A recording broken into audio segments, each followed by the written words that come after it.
Hey class, how's it going? Today I will be discussing confidentiality and its importance in psychology. So, psycho- confidentiality is one of the most important parts of therapy, and it is one of the many reasons people go to therapy and continue to go to therapy because they like their privacy to be respected. There certainly are a lot of people who feel they cannot go to therapy because they don't want others to know about what they are going through. And that is a big part in where confidentiality comes into play.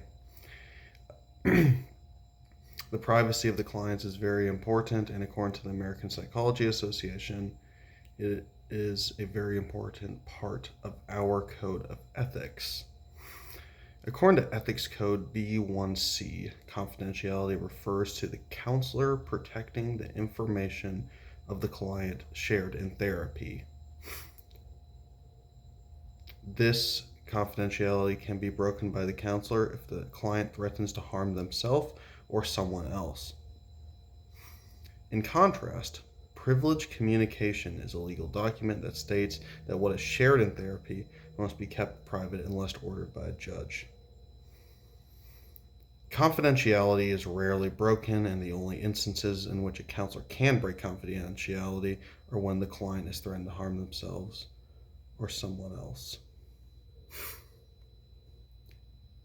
If as a counselor, I would address confidentiality in a very clear and straightforward way. I wouldn't want any confusion for the client. I would say something along the lines of everything you say in here is confidential, and by that I mean that everything you say in here stays between you and me. The only scenario in which it would not is if you threaten to harm yourself or someone else. Explaining this will hopefully not create any confusion for the client, and also keep me in the clear in the case that I would have to break confidentiality.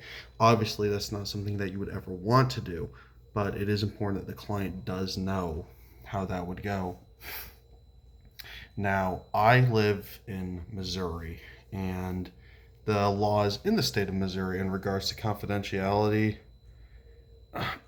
go as follow. According to Section 20 of the case text for the Missouri Code of Ethics, it states that a licensee shall take reasonable personal action and inform responsible authorities to inform those persons at risk when the conditions or actions of the clients indicate that there is a clear and immediate danger to the clients or others.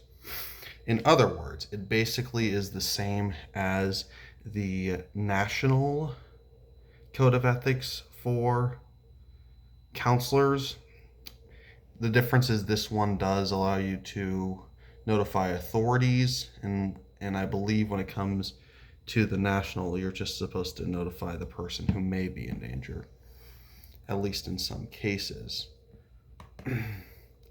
When it comes to confidential privilege, the Missouri Code of Ethics states that any communication made with a licensed professional counselor may not be examined, or nor may the counselor be compelled to testify in front of a court. In other words, the privileged communication is a protection for the counselor to not speak in front of a court, and they may not, and cannot be compelled to testify.